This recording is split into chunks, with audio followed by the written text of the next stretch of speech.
Welcome to अभ्यास school classes. इस video में हम डिस्कस करेंगे हरियाणा जीके की कुछ important schemes. So rather than कि हम किसी पीडीएफ से पढ़ें या कुछ भी पढ़ें, हम सीधा डायरेक्ट जो गवर्नमेंट का सोर्स है वहीं से पढ़ते हैं। और यहाँ से पढ़ने के बाद आप अपने नोट्स खुद बना सकते हो, क्योंकि अगर आप शॉर्टकट किसी पीडीएफ के थ्रू जाओगे तो वहाँ पे आपको प्रॉब्लम होने वाली है।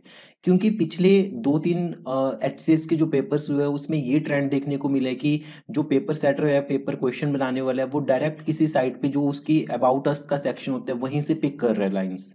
ठीक है, तो हम काफ़ी बार जब पीडीएफ्स बना पढ़ते हैं जो भी होती है हमारे पास, तो उसमें काफ़ी चीज़ें स्किप हो रखी होती है। तो आपको एक काम करना पड़ेगा, हरियाणा जी के 10 से 12 नंबर के आपको देखने को मिल सकती है Haryana civil services prelims exam में।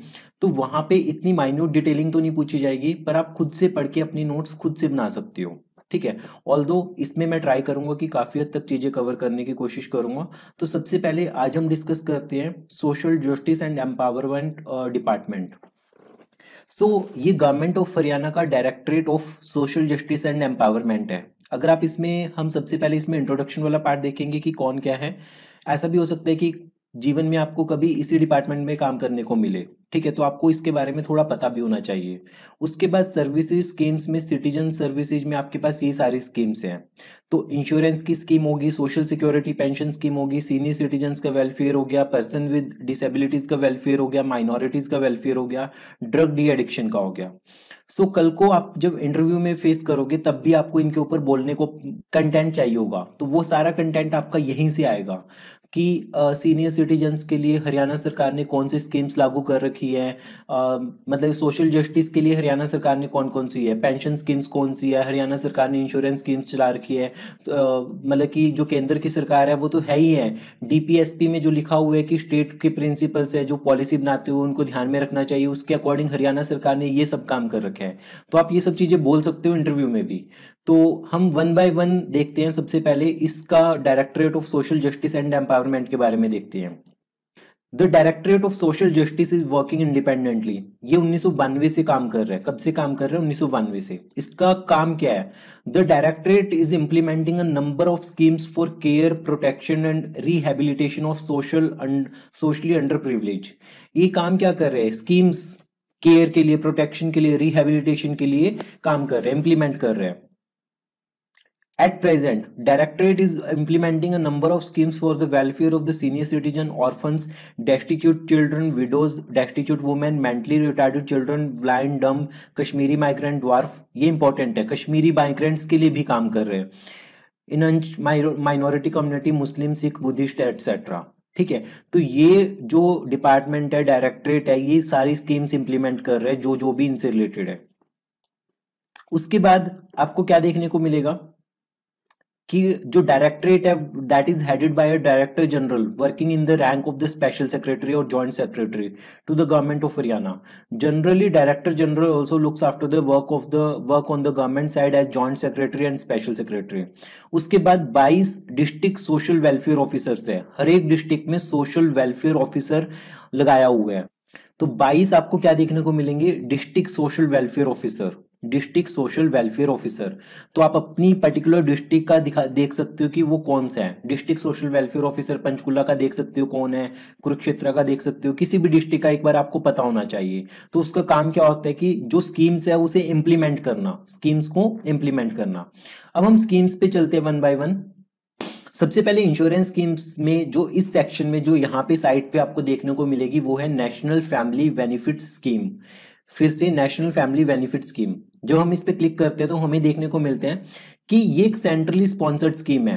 Under the scheme an amount of 20,000 is given as compensation to family members upon the death of primary bread winner. जो भी प्राइमरी ब्रेड विनर है या तो मेल या फीमेल, अगर उसकी डेथ हो जाती है अनफॉर्चुनेटली, तो 20,000 रुपये आपको देखने को मिलेगा कि स्कीम के अंडर दिए जाते हैं। ठीक है, जो एज होनी चाहिए वो 18 से 59 के बीच में होनी चाहिए। इस स्कीम के अंडर बीपीएल फैमिलीज कवर्ड है। यहाँ पे सिर्फ आपको इतना ही गिवन है। इन केस फिर भी आपको वन वर्ड एसोसिएशन क्या याद रखनी है कि ऐसे पूरी डिटेलिंग याद रखने से पहले थोड़ा सा आइडिया होना चाहिए उस स्कीम के बारे में। क्या आइडिया होना चाहिए कि नेशनल फैमिली बेनिफिट स्कीम किसके बारे में? सेंट्रली स्पॉन्सर्ड स्कीम है। ठीक है, 20,000 रुपये दिए जाएंगे। 20,000 मेंशन है यहाँ पे फैमिली मेंबर्स को upon the death of the primary bread winner. ठीक है, तो इतना आपको याद रखना है। तो ये जो स्कीम थी, ये स्कीम आपको देखने को मिलेगी इंश्योरेंस सेक्टर में। अगर हम माइनॉरिटी वेलफेयर की बात करें, माइनॉरिटी वेलफेयर में आपको 3 स्कीम्स हैं, हम इसकी डिटेलिंग में नहीं जाएंगे क्योंकि नाम से आपको पता चल जाएगा। Minorities welfare pre matric scholarship scheme for the student belonging to minority communities. तो इसमें क्या है, प्री मैट्रिक मतलब कि 10वीं से कम क्लास में है तो उसके लिए स्कॉलरशिप स्कीम है। Matric cum means scholarship for the professional and technical course. अब किसी ने 10वीं कर ली, 10th करने के बाद उसको प्रोफेशनल या टेक्निकल कोर्स में जाना है तो उसके लिए ये वाली स्कीम है। उसके बाद post matric scholarship for the minorities, मतलब कि मैट्रिक हो चुकी है, 10वीं पास हो चुके हैं पर्सन, तो बच्चा 10वीं पास कर लिया, अब उसको मैट्रिक के बाद पढ़ना है तो उसके लिए स्कॉलरशिप है माइनॉरिटीज के लिए। हम एक स्कीम देख लेते हैं, गो थ्रू कर लेते हैं। इसकी एलिजिबिलिटी क्या है, the student should be studying in the government schools, college institutions and private schools institutes recognized by the appropriate authority including technical and vocational course of class 11 and 12 level in the ITI industrial training centre. इनमें student पढ़ रहा होना चाहिए, ठीक है। Annual income 2 lakh से कम होनी चाहिए पेरेंट्स की या गार्डियंस की। जो अवार्ड है वो तब तक मिलेगा अगर वो 50% कम से कम सिक्योर कर रहा है, ठीक है। 50% प्रीवियस एग्जामिनेशन में स्कोर कर रहा है। Student obtaining benefit under this scheme shall not be allowed to avail the benefits of any other scheme. अगर इस स्कीम का फायदा उठा रहे हैं तो किसी और स्कीम का फायदा नहीं उठा सकेंगे। तो ये सब काम का नहीं है, ये डाटा डूटा ये सब आपको नहीं पढ़ना भी, सिर्फ आपको इस स्कीम के बारे में पता होना चाहिए कि स्कीम देखो इम्प्लीमेंट, ये स्कीम है। अब इस स्कीम में कब से कब तक है, क्लास 11 टू पीएचडी तक है, ये क्लास 11 टू पीएचडी तक। तो बस आपको इतना ध्यान में रखना है कि देखो एजुकेशन को बढ़ाने के लिए, माइनॉरिटीज के राइट्स को प्रोटेक्ट करने के लिए हरियाणा सरकार ने अपनी स्कीम्स चला रखी है। प्री मैट्रिक, मैट्रिक कम टेक्निकल कोर्स के लिए, पोस्ट मैट्रिक के लिए। तो आपको ये चीज इंटरव्यू में भी बोलनी है। स्कीम्स के सेक्शन में सिटीजन सर्विसेज के अंडर आपको देखने को मिलेगी सीनियर सिटीजन वेलफेयर, ठीक है।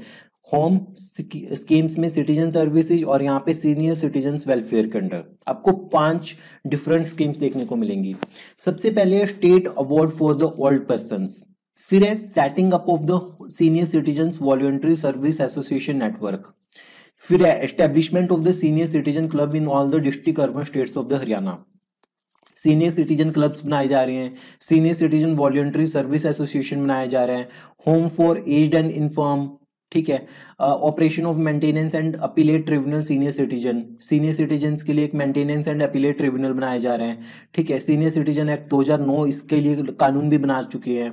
तो सबसे पहले ये लास्ट वाली देखते हैं, operation of maintenance and appellate tribunal. तो बेसिकली इसका बजट ये जो भी लाखों में होता है, खर्चा बहुत कम होते हैं, ये सब काम की चीज नहीं है पेपर के पॉइंट ऑफ व्यू से। तो आपको बस इतना याद रखना है, हरियाणा गवर्नमेंट ने नोटिफाई किया maintenance of parents and senior citizen rules 2009 for the welfare of the senior citizens. तो इसमें ये बोला गया कि it is mandatory that there must be a maintenance tribunal. तो ये आइडिया रखने की मेंटेनेंस ट्रिब्यूनल है। तो यहाँ पे एक चीज है कि ये देर की स्पेलिंग 2-3 बार गलत कर रखी है। देखो यहाँ पे भी गवर्नमेंट के ऑफिशियल साइट्स पे गलतियां होती है, तो अगर आप गलती कर रहे हो टेस्ट सीरीज में कहीं पे भी तो कोई बड़ी बात नहीं है, ठीक है। तो similarly there must be senior citizen appellate tribunal under the chairmanship of each DM with their respective jurisdiction with DM as the official member and 2 non official member.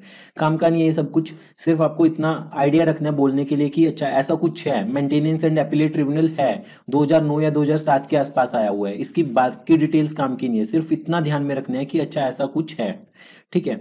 वापिस चलते हैं हम अपनी दूसरी स्कीम के ऊपर। सो नेक्स्ट अगर हम देखें कि home for aged and inform, तो इसमें बेसिकली क्या किया जा रहा है कि घर बनाए जाएंगे जो एज्ड पर्सन है और डेस्टिट्यूट पर्सन है। डेस्टिट्यूट का मतलब होता है जिनको अभाव होता है, जिनके पास उतनी रिसोर्सेज नहीं होते खुद के पास। ये रेवाड़ी में ये हरियाणा सरकार के द्वारा रन किया जा रहा है to provide social and economical security. देखो social and economic security provide करने के लिए हरियाणा सरकार ये स्कीम चला रही है to the aged and infirm persons. The capacity of this home is 100 inmates. बाकी सब चीजें काम की नहीं, आपके पास इतना पैसा खर्च हुआ, ये हुआ वो हुआ, सिर्फ आपको इतना ध्यान में रखना है कि अच्छा ऐसी स्कीम रेवाड़ी में चलाई जा रही है, हरियाणा सरकार के द्वारा चलाई जा रही है, पर्पस है social and economic security provide करना।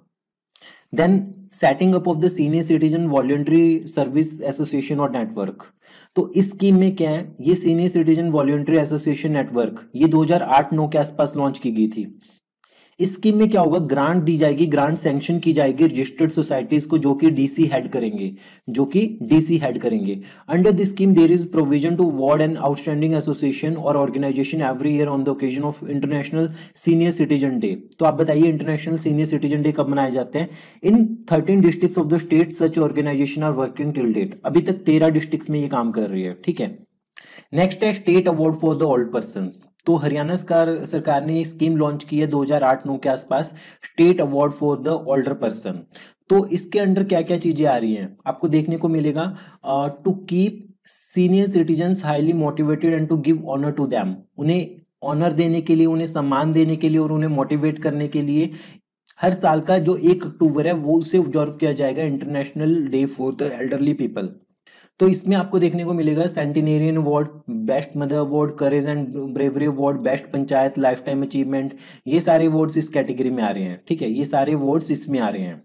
तो इसके अंडर 11 लाख का बजट का प्रोविजन होता है। ये सब चीजें काम की नहीं है कितने का प्रोविजन होता है, सिर्फ आपको ये स्कीम याद रखनी है, state award for the old person, ताकि उन्हें मोटिवेट रखा जाए और उन्हें सम्मान दिया जाए। 1 अक्टूबर को ये चीज होती है, ठीक है, 1 अक्टूबर को ये चीज होती है।